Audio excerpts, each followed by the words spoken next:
The reason why we built FAPSCO is to unite the Filipino online professionals industry, to also promote collaboration with each other, and of course, we wanted to help produce skilled online professionals, specialists, and of course, leaders. We've created POPSCO with a vision to become an organization that supports all Filipino online professionals to be successful in their online careers and businesses, regardless of their affiliations. I joined FAPSCO because as an online professional who's working at the comfort of my home, I needed other individual can share with me on this freelancing journey. The reason why we have built the Filipino Online Professional Service Cooperative is to help the ICT graduates, aspirant freelancers, and this is also to help them develop, explore, and acquire new skills when it comes to online professional industry. Ang paglambo o kalampusan sa usa ka organisasyon nagadepende sa kalidad sa mga miyembro o mga lideres niini. Ang FAPSCO dili lang adunay maanindot kayo nga advokasya o misyon na matabangan kitang tanang mga online professionals na magkahiusa, mulambo o mutubo kita sa atong pagpanarbaho o pagnegosyo online.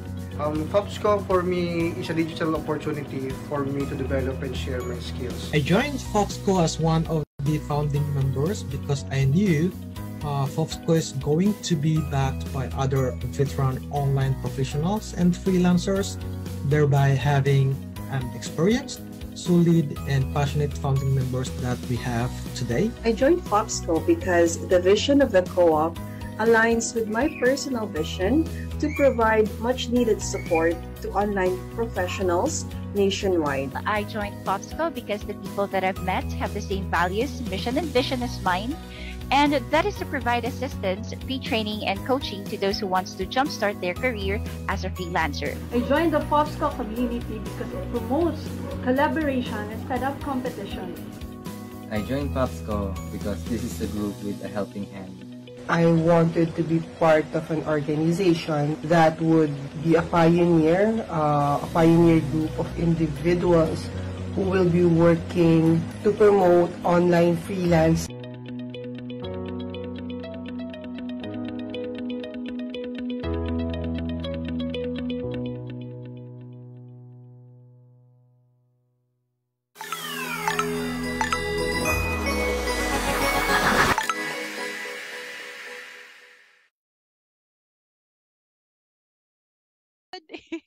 Good evening everybody, and welcome to the another episode ng FAPSCO Academy. And under tayo sa Filipino Online Freelancing Service Cooperative, the only and legit na online freelancing cooperative dito sa Pilipinas. And tonight we're gonna have a very interesting na topic. Medyo hot na topic for those who are aware of it, and for those who are not, medyo mag-abang kayo because this is something to look forward to learn more about. And yeah, for those who yung eto din ha, yung mga nag-aalanganin sumubok, mga nega-nega, yung mga thinking natin na wala, super saturated na yung freelancing industry, ay quit daw.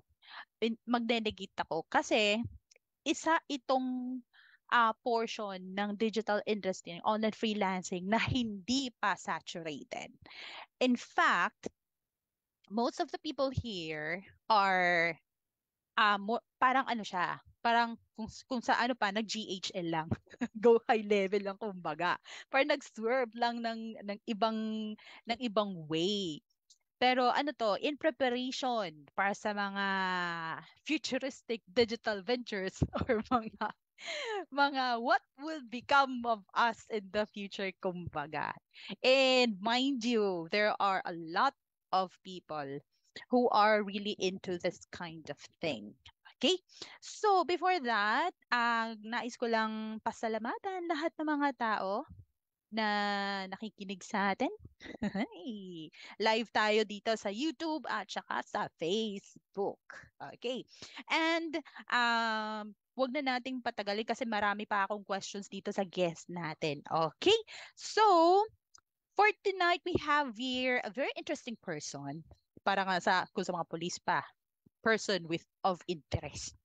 And yung ano natin, yung background niya is that he ventured into the world of Web3. Ito, number 1 na kailangan yung i-take note yung terms natin ha, at saka itanong natin sa kanya ano mga ito.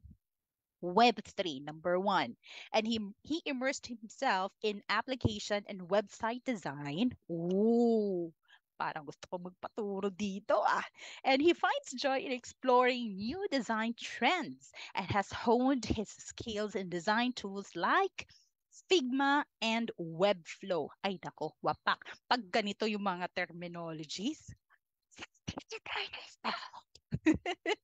currently, he serves as a UI UX designer at a fintech startup and holds the position of CPO at Nara Labs. Nara Labs? Oh, di ba? Akala nyo basta-basta lang yung mga guests natin, heavy ka din. Now, mga fellow freelancers at saka mga Fopslancers at yung gustong mag-shift ng career as an online freelancer, please help me welcome our guest for tonight's Fopsco Academy episode ay walang iba kundi si John Mark Cabale. Hi Mark, how are you? Hello. Kamusta po? Okay naman po ngayong gabi. And medyo excited kasi ngayon lang ata ako magla-live sa YouTube sa Facebook. So excited talaga. And then hindi gamit yung AI, no? Yes, hindi gamit na Live AI kasi live. yung picture ko is pang AI. Pero Yeah, okay lang. Oo. Parang ang kamukha mo yung nag-trending na athlete doon sa Olympics natin. Ay nako, magte-trend ka talaga. And by the way, Mark, saan ka nga ba ngayon? Saan yung location mo ngayon? Yes, so ngayon naka-base ako sa Marval, Batangas. So, yeah, Oh. dito lang ako. Malapit lang sa Manila. And how's the weather there? Kasi medyo dito sa location ko is medyo makulimlim. Kanina ba? Kakatapos lang ng buhos ng ulan dito actually. Yes, dito makulimlim din, pero ito yung sa akin para sa akin medyo magandang weather kasi hindi mainit, hindi maano. Pero ayun, masarap sa pakiramdam, hindi kailangan masyadong Hindi malinsangan, 'di ba? Yes, okay lang. Okay. So Mark, medyo time constraint tayo and I know with this discussion of yours, yung isang oras ng discussion natin wouldn't be enough. So I wouldn't hold you that long and the virtual stage is yours. You may now share us about Web3 UI UX design, creating user-friendly experiences. The floor is yours. Go ahead. All right, sige. Thank you po, ma'am. So, share lang din ako ng screen, no? And share screen. Nakikita niyo po ba yung screen ko ngayon? Yes.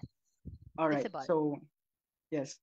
So, ito yung presentation ko which is nabanggit na rin ni ma'am na Web3 UX and UI design, creating user-friendly experiences. So, medyo nakakalula yung mga terminologies, no? So, kasi merong Web3, tapos merong UX, UI. So, para siyang algebra or something ganito. Pero itatry ko ipaliwanag ngayong gabi. Sinubukan namin i-simplify yung mga babanggatin ko ngayon. So, since time constraint tayo, simulan na agad natin which ano nga ba yung Web3, no?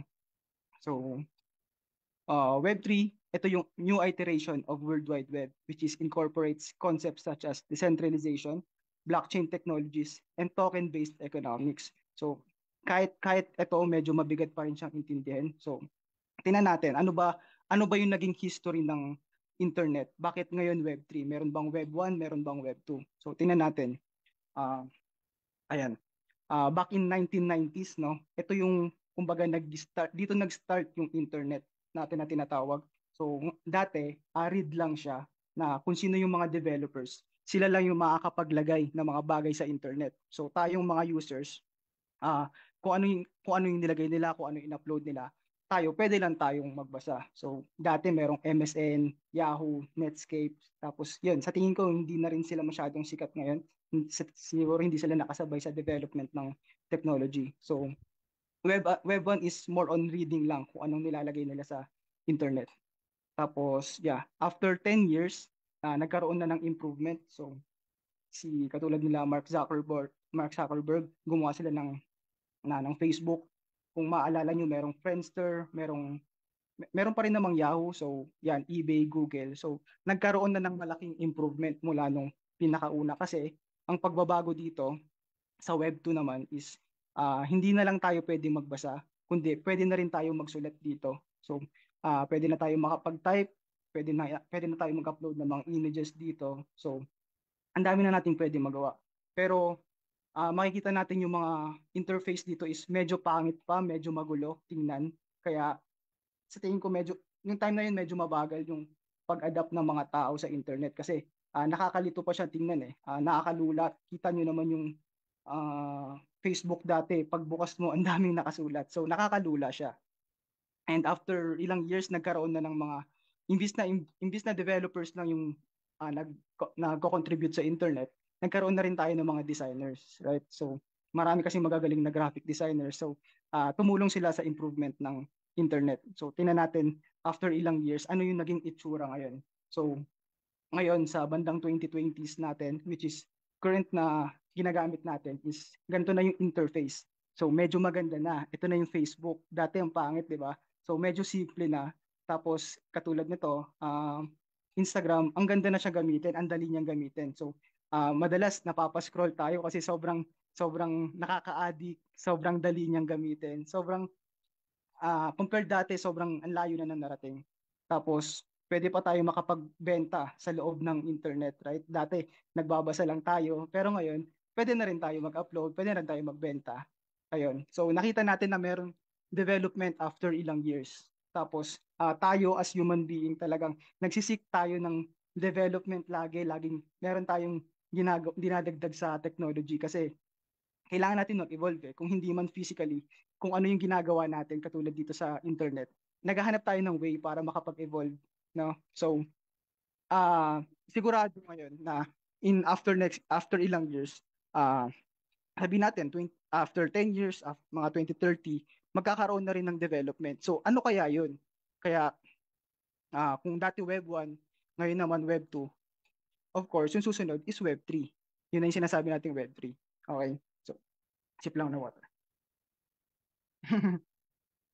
Okay. So parang nakikinita ko na ngayon, Mark, na yung era ko pala is pang Friendster. Oh my God. Inabutan ko rin naman yun. So parehas lang tayo. Talaga. Yeah. Oo. Pero talaga, although I'm not that teke-teke compared to you, no, and some of our viewers ngayon, but I have observed and experienced talaga the evolution of the digital world talaga, di ba? And meron akong nababalitaan ngayon na although maski si Mark Zuckerberg, yung may-ari ng Meta, Facebook at saka Instagram, at saka Thread, they are into anong tawag dito, yung metaverse na tinatawag. Yes. And I'm kind of interested in that. So, yes, yung tawag ito, parang 2 years, 2022 ata sila nag-announce na magre-rebrand sila from Facebook into na magiging Meta na. So, ito na rin yung pinapakita ko ngayon dito. So, ang dami nilang sinabi dun time na yon na magiging yung visual na makikita natin is parang nasa virtual reality na. So, actually marami silang pwedeng gawin dun eh. So, malawak yung magiging metaverse. Pero dito, dahil Web3 yung pinag-uusapan natin, pwedeng mangyari, no? Aside dun sa VR na makikita mo yung person sa harap mo, imbis na video call lang kayo, makikita mo yung buong katawan niya. Or, hologram. Kung ayaw niya yes, parang ganun, no? Tapos, kung ayaw naman nila ipakita yung sarili nila, pwede silang bumili ng avatar dun sa Meta na pwede nilang di ba? Pwede nilang actually yung parang trailer nila merong iba-ibang klaseng costume sila dun di ba? Yes. So yun yung pwede mong possible bilhin. Tapos ang kagandahan dito dahil integrated na sila ng blockchain technology, yung mga binibili mong avatars, pwede mo siyang ibigay sa iba, sa kaibigan mo, or pwede mo siyang ibenta lalo kung rare yung avatar na binili mo. So hindi pa natin alam kung ano yung plano nila bukod doon, pero ganun yung parang magiging concept. And yun din talaga yung concept ng Web3 na meron ka ng ownership, 'di ba? Yung Web 1 is parang makakapag-read ka lang sa internet, pero yung Web 2 is read and write na. Pangatlo naman sa Web 3, meron ng read, write, and ownership. So yun yung kagandahan ngayon sa Web 3. Tapos magandang example din actually yung sa Instagram, sinabi nila na ngayon kasi parang pag nag-upload ka ng images mo, si Meta yung nagmamay-ari ng mga images doon. So yung data mo, possible na binebenta nila sa ibang companies. So sila yung kumikita dun sa binibigay natin sa kanila. So ang kagandahan kapag tayo na yung nag-own ng mga assets na nilalagay natin, hindi na dadaan sa mga company, hindi na dadaan kay Meta kapag merong company na gustong bumili ng mga data natin. So sa atin yun directly. And marami pa tayong example dito katulad sa Spotify ngayon na parang kapag na-integrate na yung blockchain technology dito, directly natin pwedeng masuportahan yung mga artist na nag-a-upload ng mga albums nila. So ang laking bagay talaga. Ang daming businesses na actually mga small businesses ang mas madali sila makakasabay sa mga malalaking companies. Pero meron pang ibang mga nag-announce katulad nga ng Microsoft, Coca-Cola, Visa. Pero ang interest ko dito is syempre yung Starbucks sa yung Nike. So parang ang mangyayari yung loyalty card mo, parang magiging NFT siya na tinatawag, non-fungible tokens. So yung loyalty card kasi natin parang pag nasa phone natin parang tayo lang yung may-ari nun, di ba?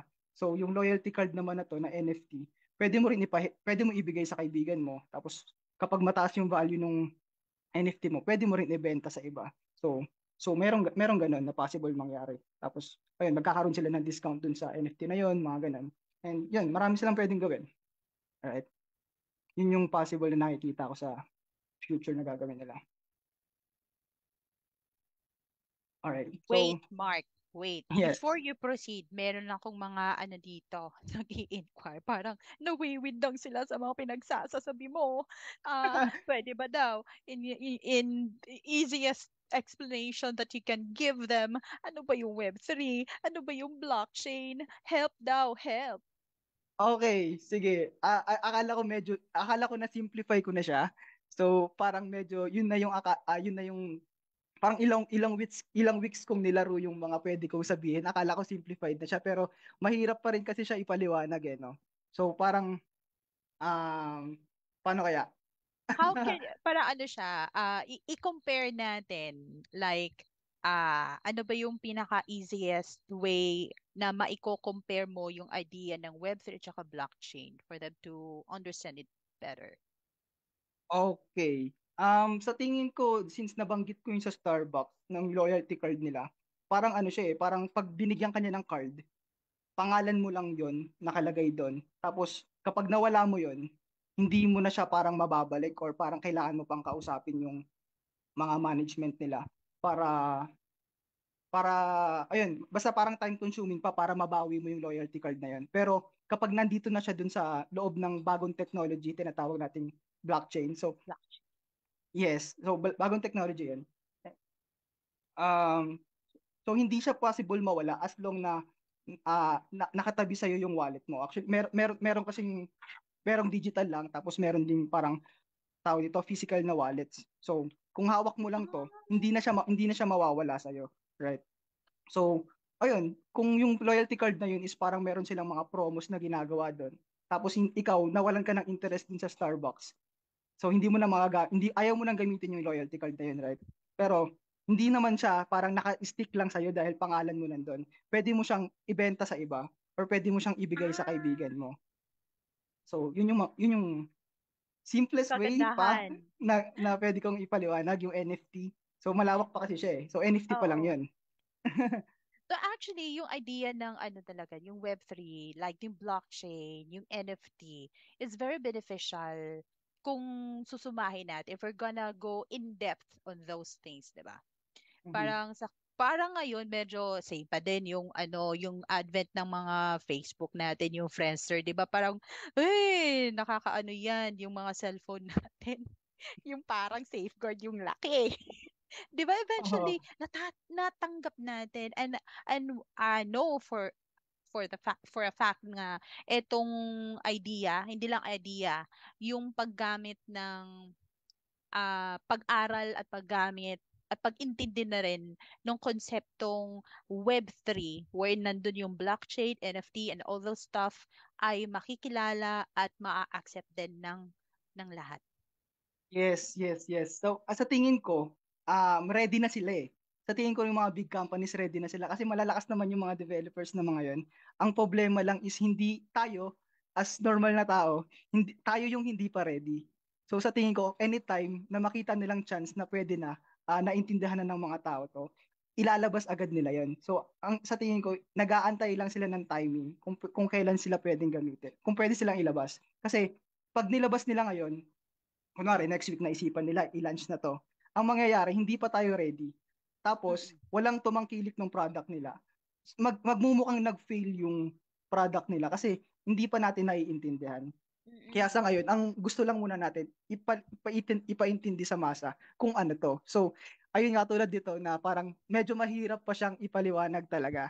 Pero ang pinaka-concept niya talaga is ownership. Meron na tayong talagang atin na yung mga assets na nilalagay natin sa internet. And that resolves yung issue, di ba, ng security ng ating mga digital assets. Yes. Isa to sa mga concerns ng ating mga kababayan dito, mga freelancers, mga freelancers natin, that yung mga open quotation cybersecurity features para sa mga digital assets. And when you get to know and learn more about the Web3, especially yung idea ng blockchain, ay nako, nasa sayo lahat ng susi at kandado at passkey. Yes. Yes. Yung security talagang ano lang talaga eh. Parang hanap ka lang talaga ng pinaka-trusted mong tao na sa kanya ka maniniwala, or kung hindi man sa isa, hanap maraming magaling magpaliwanag. Pero hindi lahat sila is parang magandang intention sa'yo. Hindi lahat, yung iba talagang is kaya ka tinuturuan kasi gusto makita niya yung paano mo siya ginawa tapos makuha niya yung mga keys mo. So, kailangan maging trust. Kung hindi ka familiar dito, hanap ka ng mga trusted. Actually, sa YouTube, para sa akin, YouTube yung pinaka magandang way para alamin kung ano tong mga to. Kasi kapag nakita ng mga tao na hindi tama yung tinuturo nila, magko-comment agad yan eh, na ay mali yan, scam yan. So, makikita mo agad na hindi totoo. So, para sa akin, YouTube yung pinakamaganda. Lalo kung matagal na yung video na yon, yun yung pagkakatiwalaan ko.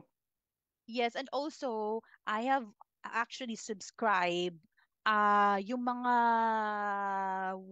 renowned mga speakers concerning Web3 at saka blockchain and NFT and all those stuff doon sa LinkedIn. May community doon. Ang dami. Oh, pwede kayong kumonect doon. At baka naman maka-hire ng job. Yes, yes. Magandang opportunity sa LinkedIn dahil meron din mga courses doon na magtuturo sa iyo na kung ano yung Web3, and very very basic din kung paano nila pinaliwanag. So yeah, pero mas madali, syempre, may mga locals din tayo na nagtuturo. Piliin din natin kung sino yung mapagkakatiwalaan.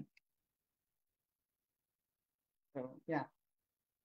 I think kung wala tayong iba pang question sa Web3, siguro pwede na rin ako proceed dun sa susunod na mabigat na terminology, yung UX and UI. Ano ba to? Parang mathematics ba to, di ba? Pero hindi.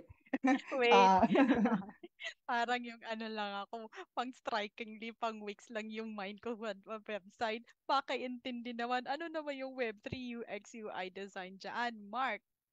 Okay, sige. Tanggalin na natin yung Web3. So, mabigat siya, ipaliwanag, mahirap siyang intindihin. So, tanggalin na muna natin siya. So, dito muna tayo sa UX and UI design. Pero, kung ipapaliwanag ko siya ng pinaka-simple, sabihin ko, isipin nyo parang web design lang talaga siya. Alright? So, tanggalin yung UX UI, web design. So, medyo madali na siguro yung intindihin, and very close siya sa graphic design. Pero himayin natin, dahil dalawang term yan, meron tayong UX, tapos merong UI. So, yung UX is user experience. Ito yung how easy and enjoyable it is to use something. So, everything naman na ginagamit natin araw-araw is merong designer na nag-isip para ayusin yung design niyan. Katulad, ano ba? Ito, kunwari, screwdriver ng laptop, no? So, very basic lang to. Madali siyang gamitin kasi merong tao na nag-design nito. Kunwari, bakit siya star, bakit star yung pinili nila. So kasi mas mataas yung torque niya kapag ganito and marami yung friction point. So bukod pa doon, yung haba nitong screwdriver, bakit hindi sobrang haba, bakit hindi sobrang ikli. So malaking factor 'yun actually. Tapos ano pa ba? Yung kanal dito, meron ditong parang makikita mong nakalubog. So hindi siya nilagay diyan para lang sa aesthetics, no, pampaganda. Kasi bakit mo papagandahin yung screwdriver, 'di ba? Pang ano lang, tool lang naman siya. So nilagay siya diyan, merong reason kung bakit siya nilagay diyan. Kundi para magkaroon ng additional grip yung kamay mo. Kasi pag nag-slip yan, hindi siya iikot. So ang intention kung bakit ginawa siya is para maging functional. So yun yung UX, para maging functional yung isang bagay. So dito naman sa digital world, gusto natin maging functional yung application na dinedesign natin. Dapat lahat ng buttons tama yung pinupuntahan and may reason kung bakit papunta dun yung mga buttons. So yun yung UX. And then another term is yung UI, user interface. Mabigat pa rin siyang isipin pero simply ito yung mga pixels na nakikita natin sa screen. Katulad ng mga buttons, ito yung colors, saka yung mga images. So ito naman yung nagbo-beautify ng mga apps natin. So meron tayong design para sa functional, tapos meron din tayong design para sa pag-beautify ng app. So dalawang ano siya. So hinimay lang natin yung web design kasi gusto natin sobrang ganda ng mga app na ginagamit natin. So yun ang ibig sabihin ng UI UX. Alright? So ano yung parang deeper pa sa UX kung gusto nyong mag upskill sa UX from web design or from graphic design? Ano pa yung pwede nating alamin para mas maging maganda yung design natin? So based dito sa Google UX Design Professional sa Coursera, actually dito ko una natuto. So highly recommended ko rin kung gusto nyong matuto. Ito yung course na unahin yung tingnan. So alright. Meron tayong 5 design thinking process. Ito yung empathize, define, ideate, saka prototype. Prototype saka testing, yung last. Okay, isa-isahin natin. Yung pinakauna is empathize. So the first step is to deeply understand the people you're designing for. No, dito nag-i-start yung magic ng UX designers. So this part is where we have to identify yung target market natin. So sino ba to? Sa Web3, kilalanin natin, matagal na ba silang humahawak ng crypto? Marami na ba silang hawak na ganun? Deep na ba yung knowledge nila sa blockchain? Or talagang baguhan pa lang sila sa space? So dapat maalaman natin yun kasi kapag alam natin yung level ng familiarity nila sa Web3 concept, so significant din yung impact kung paano natin i-design yung magiging experience nila. So yun. Actually yung tinatawag na user persona, simple aalamin natin in advance yung magiging behavior nila sa paggamit ng app. Alright. Sorry na ano ako.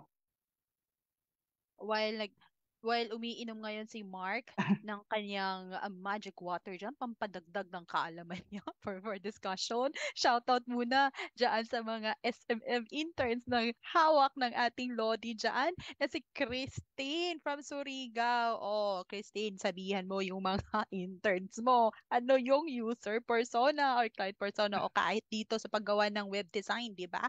Ginagamit pa rin yung client avatar or user persona.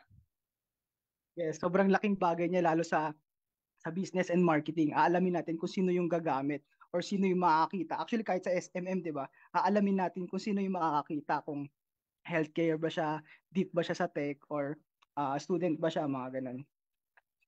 Okay, yung second thinking process naman is yung define.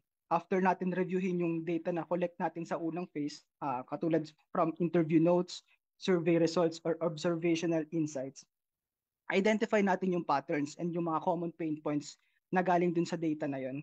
Tapos, if possible, choose one critical problem lang para mas madali natin, mas maganda yung solution na magagawa natin. So, minsan nanggagaling yung problem statement dun sa clients and pwede naman yon. So, dapat maintindihan natin ng maigi kung ano yung scope na gagawa natin ng solution. And also, para makapag-set tayo ng realistic expectations kung ano yung gusto natin ma-achieve. At this stage, avoid lang muna sa pag-jump sa mga solutions. Focus lang sa defining yung problem. Not really about solving pa. And kailangan lang natin is to create problem statement. So, isang paragraph lang yon. It should be very specific, actionable, saka very focused sa users perspective. So, yeah, after natin ma-define yung problem statement, syempre, ang susunod doon, kailangan makapaggawa tayo ng mga solutions. So, dito nag-start actually yung fun part. Kasi, dito natin ilalabas yung creative juice natin eh. And ito rin yung nagbibigay ng malaking value sa ating mga designers kasi hindi lang tayo someone na nagmo-move ng pixels sa screen natin, no? So tayo yung designers na nagso-solve ng mga problems. So kailangan natin siyang mailatag talaga na kahit wala pa tanga yung problema, makikita na at aalamin na natin kung ano yung possible na maging problema dun sa app and maiwasan or masolusyonan na agad, 'di ba? And ito yung time na magbe-brainstorm tayo ng mga ideas. And at this point, wala pang mga correct solution. But yung goal lang is to come up ng maraming ideas. And ililist down nyo lang muna doon kahit yung mga obvious solutions, mga naiisip nyo kung ano-ano. Kahit very silly yung ideas na naisip nyo, ilagay nyo lang doon. And pag sama-samahin, kasi minsan dito lumalabas yung parang aha moment nyo na ito pala yung kailangan, ito pala yung magiging maganda. So, lista lang muna. Wala pang correct na solution dito. Ayan. Tapos, syempre, after ng list, gagamitin natin is pipili tayo ng solution na babagay dun sa ginagawa nating app, no? So, bukod sa pagde-design na para mapaganda or mapasolution, babalikan pa rin natin yung parang yung business goals kung bakit nga ba nagsimula yung project na to. Kasi sila yung reason kung bakit nag-start, no? Tapos also yung technical constraints. Ano ba yung capabilities ng developers natin? Kasi baka yung design mo pala, pag pinindot mo yung button, katulad ng sabi ni ma'am kanina, merong lalabas na hologram. So baka hindi kayanin ng budget yon, medyo mabigat yun, di ba? Or baka yung design mo is mag-require ng time machine. So wala pa talaga talaga tayo para doon. So hindi very realistic din. And pag samasamahin natin yung user perspective, business goals, saka yung tech capabilities. So, yeah, exaggerated lang naman na example yun, pero yun yung mga dapat i-consider natin. Ayan. Bale, yun yung tatlong steps. Yung unang steps, which is empathize, define, saka ideate. Yun actually yung mismong UX. And yung susunod naman, yes, yung tatlong step na yun, UX pa lang, UX yon kabuuan. Tapos yung susunod naman, actually ito na rin yung parang magandang part din kasi magpo-prototype ka na eh, magagawa ka na ng parang papagandahin mo na talaga yung design, no? So ito naman na yung UI na tinatawag natin or user interface. Kasi madalas kapag sinasabi nating design, 'di ba, naisip natin yung ginagawa natin sa Canva or yung ginagawa natin sa Photoshop. Bale, parang graphic design siya. Pero actually kung may background ka na sa graphic design, I'm telling you na mas madali kang makaka-adapt kapag gusto nyong mag-upskill sa UI UX design or gusto nyong gumawa ng app. So, yun. Nalagay ko dito na parang paano kapag interesado ka pumasok sa gantong service, no? Ano kaya yung pwedeng maging way para mas madali makapag-start? And para sa akin, aralin nyo muna yung tool. So, bukod sa Canva, bukod sa Photoshop. Kasi, meron dito tinatawag na Figma. Yun yung madalas kong ginagamit. Bakit tool yung sinasuggest kong aralin? Kasi, kunwari, gusto mo magsulat or gusto mo mag-drawing, tapos meron kang ballpen. Kung ganito ka humawak, tapos tinatry mo magsulat, tapos nakatakip pa pala yung ballpen mo. So, hindi pa siya gagana. Alamin mo muna kung paano siya gamitin, tapos ayusin mo rin yung form mo para mas maganda yung magiging sulat mo. So dito, magiging maganda rin yung designs mo kapag alam mo kung paano gamitin yung tool. So actually, merong isang beses, kwento ko lang, na merong design agency na kumuha sa akin before na nung time na yun hindi pa maganda yung designs ko, but naghahanap sila ng marunong mag-Figma kasi meron silang client na yung developer naghahanap na dapat yung design is nakalatag sa Figma. So dahil meron silang mga in-house na designers, no? Pero magaling sila mag-design ng nasa Photoshop, magaling sila sa Canva, but hindi pa sila marunong mag-navigate ng Figma. So ayun, naghanap sila and nag-outreach ako sa nila, ginawa namin yung project. Naging goods naman. So, sa tingin ko, magandang starting point na alamin nyo yung Figma. Actually, itong PowerPoint, itong slides ko, ginawa ko rin sa Figma. So, yun yung pinaka-masasuggest ko. Alright. So, meron ba tayong time para makapag-demo or okay o ano? Yes, we do have, we still have time. Pwede ba mga 15 to 20 minutes? Okay, sige. Kasi maganda kasi maganda yung topic ng prototyping. Yun yung nakaka-enjoy para siyang Canva. So gusto ko lang din i-share kung paano siya gamitin. So Go pakita ko. ahead. Okay. So madali siya, lagay ko dito. So madali siya kasi pipindot ka lang dito ng frame, gagawa ka ng frame. So sa Canva ito yung parang white na nakikita nyo sa gitna. So gagawa ka lang ng frame dito. Tapos gawa ka na dito. Tapos papalit ka ng colors. Lalagay mo dito. Tapos kung gusto mo maglagay ng text, pindot mo lang yung text. Tapos nakapaglagay ka na. And change ng graph, change ng size. So para sa akin, very simple lang gamitin yung Figma. Tapos kung meron kang images, lagay mo dito. So, ayun. Para sa akin, madali lang talaga siya gamitin. Tapos gumawa rin ako ng demo para dito na ako kasi app designer. So, hiramin ko lang muna yung logo ng Fops ko. Kunwari gumagawa tayo ng ng crypto wallet. So lagay natin dito. And para sa akin mas madali lang eh. Although na setup ko na kasi to, kaya parang drop and drag na. Pero ganito halos yung mangyayari na parang nagde-design ka ng app. So ilalagay mo lang image, lalagay mo yung text, image ulit, text, tapos shapes, and then yung buttons. So simply ganun lang yung pag-design ng apps. Parang nagdo-drawing ka lang sa Paint, parang ganun. Tapos, Correct. yes, di ba? So, kapag tiningnan mo yung overview ng pagde-design ng apps, ito yung bawat screens na ginagawa natin. So, ito yung una, pangalawa at pangatlo. So, tapos gusto ko rin ipakita na itong mga to, gamit Figma, pwede mong i-connect yung mga flows na, kunwari ito yung button. Kapag click to, pupunta dito. So, try natin na makapaglagay dito. Habang ginagawa yan ni Mark, ngayon, tinatawagan ko mga kinauukulan ng FOPS ko.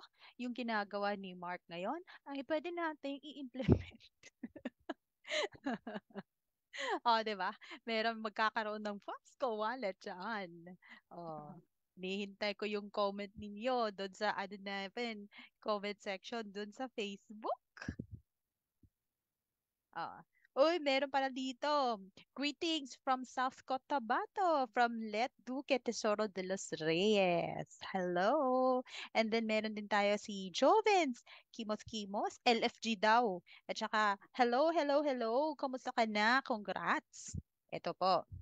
Maganda pa rin. At kasama ko dito, yung gwapo. Diba? So, yeah.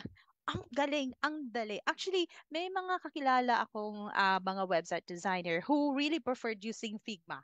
Kasi ang daling i-manipulate yung mga elements doon. Diba? Para ka lang kumukuha ka lang, nipipik ka lang ng elements tapos ilalagay. Parang i-assemble mo lang yung lahat. Yes. Simply ganun lang siya halos, no? Kasi actually paulit-ulit lang. So kapag alam mo na yung mga basics kasi pwede ka nang mag-experiment para mas maging komplikado yung mga ginagawa nyo. Pero actually paulit-ulit lang siya. Shapes lang siya, text, colors, saka images. Yun lang din talaga siya. So, yeah, pagkakaiba nito sa Figma ay sa Canva is meron kasing parang prototype na ganito. Hindi ako sure kung meron sa Canva. So, yung mga buttons na nilagay natin, 'di ba naglagay tayo ng mga arrows. So, magkakaroon sa bawat pindot mo, merong pupuntahan makikita mo kung ano yung pupuntahan ng button na 'yon. So, may test nyo na, maipapakita nyo sa client, mas mararamdaman nila, no? Kung anong magiging kakalabasan niya. So, sa example natin, na crypto wallet, after nila gumawa ng account, or after nila gawa ng wallet, makakarating sila sa ganitong screen. Mark, yes. Huwag mong i-erase yan. Kasi ipopropose natin yan sa FOPS ko. Okay, sige. Sige. Tingnan natin. Pero, ayun, hiniram ko lang naman yung logo. Actually, hindi baka ano lang disclaimer na hindi pa nagpapagawa yung Fapsco sa akin ng design nito. Disclaimer lang. Pero kinita ko na, Mark, umuoo na yung taga-Fapsco. Diba? So, dyan sa Ayan. mga Pops Lancers natin, mga Popsco members natin na naghahanap ng app, developer, UI, UX designer, eto na, meron na tayo, si Mark Cavale. O, diba? Okay. So, Okay, so yun. what's next on that? Yes. So, ito yung prototype, no? So, balik tayo dun sa slides ko kanina. Mm-mm. Okay. Meron pa tayong last step sa design thinking process, which is, yun naman yung, wait.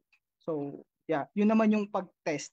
Yun yung testing. Kasi, ito yung pinaka-last and actually very important din to kasi kailangan natin malaman kung gumagana pa yung ginawa nating design before i-develop. Pero, depende pa rin siya sa budget ng project.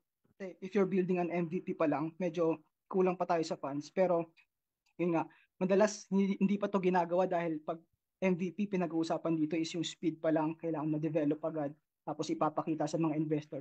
Doon pa lang magkakaroon potentially ng funding. Pero pag gusto nyo na siya ilabas sa public, like makikita na siya sa Play Store, sa App Stores, best thing talaga solidify muna yung product. Yes. So, I think mag-alat muna kayo ng time or budget sa testing and iteration kasi if hindi nyo nagawa yun, it may cause talaga negative impact sa product nyo. For example, nag-develop kayo ng version 1 ng product nyo tapos nilaunch nyo agad sa public. No? Siyempre, excited lahat. Na-launch na natin. Tapos ginamit siya ng 10,000 na tao sa first 24 hours. Ang ganda ng dating sana. Pero, ang traffic. Yes, maganda yung traffic, yes. Pero paano pag hindi nila nagustuhan? Paano kung pangit pala tapos yung purpose nila sa paggamit ng app is hindi nila na-achieve, no? Magiging ang possible nito is hindi na sila bumalik, hindi na nila ulit gagamitin yung app nyo tapos syempre yung retention rate nyo babagsak talaga. And worst is kapag nag-leave sila ng review sa App Store tapos nakita ng mga potential magda-download. Pati yung mga downloads na future is mawawala na din. So, paano ba yung testing? Kunwari, dito sa ginawa nating design kanina and kunwari pag pindot nila bago lang sila na user and dahil ito yung pagpipilian na buttons hindi nila alam kung ano yung pipindutin, napindot nila tong import using secret recovery phrase. So ang hirap intindihin, pinindot niya to tapos tinanong siya ng 12 na words, ano to, parang ano gagawin ko dito? Hindi ko to alam. So, hindi na nila itutuloy gumawa ng account, no? So, ang possible nangyari, aaralin natin, re-reviewin natin bakit sila nai-stuck dito sa part na to. So, ang possible na design na iteration or yung parang audit natin is parang itong dalawang button na to kasi is parang prominent parehas yung kulay. Ang pwede natin, 'di ba? Change. Pwede natin palitan and gawin na rin natin saglit lang naman. Kunin natin yung kulay dito. Tapos tanggalin natin to, hindi na siya solid. Tapos magbabago na yung sa simple pagpapalit ng kulay, magbabago na yung experience nila kasi hindi na nila pipindutin tong button na to. So, dun sila lagi pupunta dun sa create new wallet kasi user persona natin kunwari is very new sa crypto. Kaya dapat i-lead natin or i-guide natin sila kung ano yung button dapat na pipindutin nila. So, yun yung magiging importance ng testing. Yes. Yeah, and also we need to consider kasi most of the users natin or yung mga visitors natin or yung mga gumagamit per se, lahat ng mga tao mga visuals talaga. Diba? Yes. They tend to lean or yung sa may color talaga, dun sila kahit di nila alam, basta colorful sa paningin, yan yung pipindutin. Yes, kahit hindi na nila basahin. Kung ano yung kasi meron malalabo yung mata, kunwari ako. Yes. Malalabo yung mata, hindi ko nababasahin. Tapos yung iba meron pang color blind. Yes. So meron pa tayong deeper na UX design na aalamin natin web yung usability nito kung gumagana ba yun siya sa kaya very important yung mga process na pinagdaanan natin. Yes. Actually, yun na yung pinaka presentation ko, ma'am. And yeah. And thank you very much. Okay, thank you so much, Mark, for that. Ano siya? Very concise, compact yung presentation pero hitik, 'di ba? So with that, laking pasalamat namin sa iyo, Mark, for sharing yung knowledge mo as well as your skills mo din based on the demonstration that you did for us para mas maintindihan talaga namin ano ba yung Web3 UI UX design, especially for those who wanted to venture into app development, mga investors, at even yung ano, mag-upskill as a UX designer, particularly dun yielding to uh, UX, Web3. Okay. Would you like to add anything else, Mark? Mga ano Ah, natin? Ano pang pwedeng mong maidagdag? ano pang pwede ko maidagdag? Siguro dahil nabanggit ko kanina na kung gusto nyong mag-start sa UI UX and pwede ka magsimula sa pag-aaral ng tool. And actually ako mahilig naman ako magturo. So, pwede niyo ako message actually sa Facebook and turo ko sa inyo kung mga basics, mga essentials kung paano gamitin Wow. yung Figma. So, okay lang sa akin. PM niyo ako. Turo ko Okay, yung mga essentials. and yan. Yes, Mark, at dito meron tayong mga interested parties. Ika nga, sabi na nga ni Shanti, ang galing ni Sir Mark. At meron nagpaparamdam dito na nagtatago sa pangalang Alay Sayap. At ang sabi niya, ang dami ko pang naka-line up na naaaralin pero i-add ko na itong Figma. Salamat sa iyo, Sir Mark. And for that, hindi lang Figma, no? Lahat ng mga, it's not about studying the tool, ba? But how you utilize and leverage on that tool to be able to deliver a quality output, ika nga. And then, kasama pa yung mentoring na makukuha natin kay Mark, di ba? And Mark, where can they reach you? Pwede nyo kang reach sa mga pages namin sa Nara Labs especially message lang kayo sa amin and marami pa kaming mga susunod na mga webinars and pwedeng makatulong sa inyo. Pero kung ako yung direct yung gustong makausap, kung gusto niyo papaturo kayo ng Figma or UI UX, pwede niyo directly message sa Facebook, okay lang, or kahit LinkedIn, ganun. Okay. And with that, thank you so much, Mark. Kaya ngayon, hanapin niyo yung mag-stalk mode na kayo, stalker mode na kayo dun sa Facebook, Instagram, at saka LinkedIn. At saka swerte kung mahanap niyo si Mark. Yung parang yung Olympics player na nag-trending ngayon. Si Yulo ba yun? Carlos Yulo? Hindi. Hindi ba? Foreigner yun. Isisend ko sa'yo mamaya. Okay. Okay, and for that, we would like to thank you for sharing with us your time, at saka effort and skills and knowledge mo regarding sa ating topic. And I bet marami pong natutunan yung ating mga viewers na umabot ng 16,000 viewers. Ika nga. Diyos. And for that, dito kasi Mark, dito sa community natin sa FOPSCO, it's a network of Filipino online freelancers, not only yung mga uh, seasoned na, but especially for those na nagsisimula pa. And for those din kasi na who's been trying really, really hard to find their niche at saka niche na din dito sa online freelancing na nadidismaya na. And guys, I tell you, if you venture into Web3, malaki pa ang oportunidad dyan. And for that, we would like to present the Certificate of Appreciation. Pakipin, please.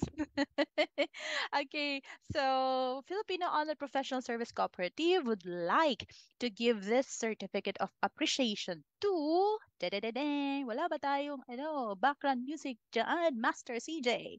Is hereby awarded to Mr. Mark Cavale for being a resource person for the webinar session entitled Web3 UI UX Design, Creating User-Friendly Experiences, initiated by the Filipino Online Professional Service Cooperative, FOPSCO Academy, held this August 6, 2024, signed by yung bonggang-bonggang beauty dyan na FOPSCO chairperson natin na si Miss Rochelle Rivera de Ocampo at yung Galaw-gaw king natin, budol king natin. I'm Misha Sir Dennis, yung Popsco Academy Administrator natin. And again, thank you, Sir Mark. Thank you din po ulit sa opportunity na makapag-share dito sa Popsco. Yes. And Sir Mark, eto, may sasabihin ako sa'yo.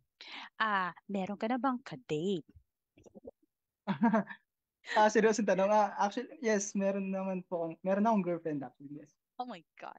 Pero pwede tayong pwede akong sumingit, di ba? Mas enjoy pag tatlo tayo kasi iibentahan ko kayo ng girlfriend mo dito sa ating block screening ng Miss Provinciana. Okay. Paano naman, pa-share naman ng screen dyan? CJ.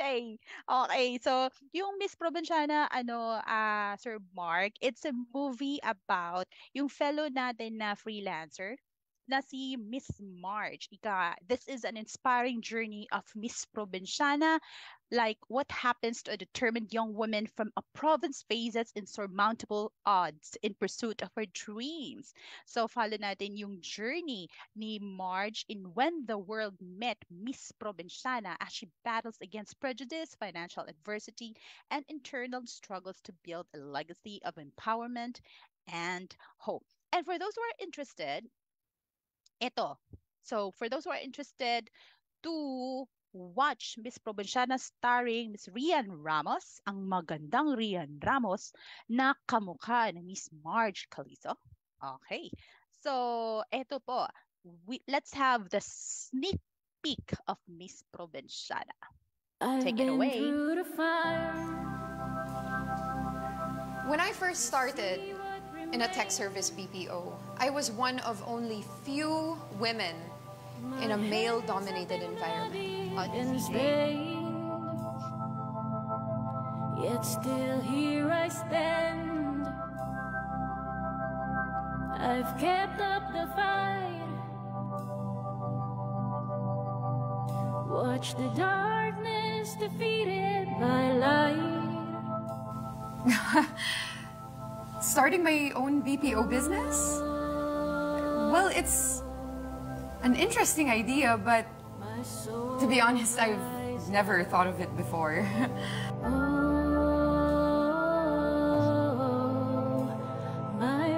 May gising pa po tayo. Kanina pa naghihintay sa inyo. Ang gwapo! Ha? Sino? Hindi ko po naitanong yung pangalan eh, pero ayun po siya. I've already won. And come hell or high water, pressure and pain, I will fight till I overcome. Our goal is to bring employment opportunities to rural areas. Providing quality service, yes, but also empowering the local community. It was very challenging, and I had to prove myself every step of the way. Not fear, lies, or hatred will I let get the best of. We don't have the funds. We can't afford the risk. Wala din akong sagot sa tanong na yan. While life wrestles to keep me in chains. Kung iniisipin mo, pagkatapos natin kumuha ng office para sa kanila, with the down payment and all of the expenses, saka lang nila sasabihin na bababaan nila yung rate. Ganon yung naging reaction ko. Kasi pinaramdam mo sa akin na wala ka talagang pakialam sa mga kababaihan dito sa probinsya.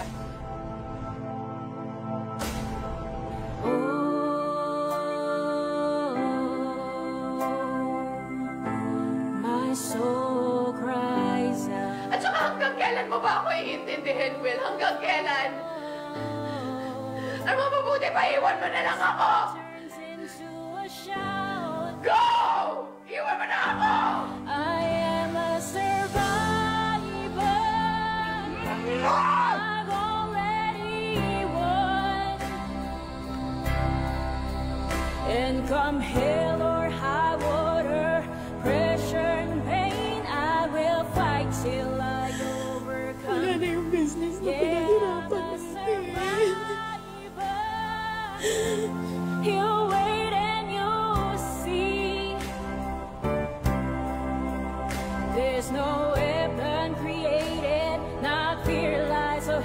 hatred will I let get the best of me. I am a survivor. Yan ang una nating aayusin. Yung tiwala mo sa sarili mo. Tsaka ayusin din natin yung kaisipan na hindi mo galing sa probinsya, wala ka ng kakayahan maging world class. Till I overcome. Yeah, I'm a survivor. Okay lang gamitin yung funds ng company without me knowing! Ma'am, huwag po kayo susuko, ha? Maraming tao po ang umaasa sa inyo. What if mag-file na lang tayo ng bankruptcy? In that way, hindi na natin kailangan bayaran yung mga employees natin.